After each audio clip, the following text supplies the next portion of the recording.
दोन दगडाचे लहान गोळे आहेत आणि त्यांचा साक्षात्कार झाला। त्यांनी त्यांना सांगितलं की या ठिकाणी माझं मंदिर बांधल्यानंतर तुम्हाला या ठिकाणी तुमची मोठी वसाहत होईल आणि तुमची बरकत होईल आणि तुमची प्रगती होईल।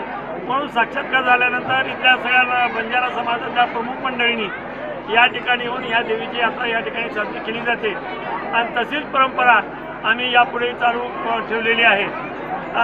सोमवारच्या दिवशी काठी मिरवणूक होते देवीच्या नावाने।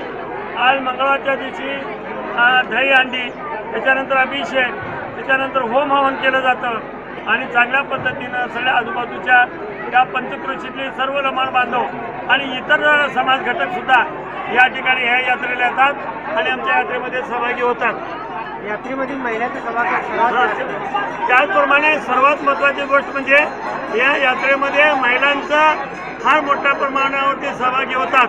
आपल्या ह्याच्यामध्ये ते दंडोत घालतात, आरती आणतात, डोक्यावरती म्हटलं जातं भरलेली घागर डोक्यावर जर असेल तर ज्या घराची घागर भरलेली आहे त्या घरामध्ये बरकत येते, त्याच्यामध्ये समृद्धी आणि सुख शांती समाधान हे नांदत असतं असं म्हटलं जातं। आणि त्या पद्धतीनं आमच्या लमाणाच्या सर्व बंजारा महिला या ठिकाणी आपल्या वेशभूषेमध्ये, आपल्या पारंपरिक वेशभूषेमध्ये या ठिकाणी ह्या देवीला नवस केलं जातं आणि जे नवस करतात ते पुढच्या वर्षापर्यंत त्या देवीचं नवस खरं होतं असं त्यांचं हे आहे आणि त्या पद्धतीनं ते नवस या ठिकाणी होतं। आणि कुस्त्या बुधवारच्या दिवशी चांगल्या पद्धतीनं कुस्त्या होतात। या ठिकाणी मी 500 पासून ते 21,000पर्यंत या ठिकाणी येणाऱ्या बाहेरच्या पैलवानाला मल्लांना आम्ही या ठिकाणी कुस्त्याचं बक्षीस देत असतो आणि गेल्या 100-150 वर्षापासून या ठिकाणी या देवीची यात्रा होते आणि ती वाढत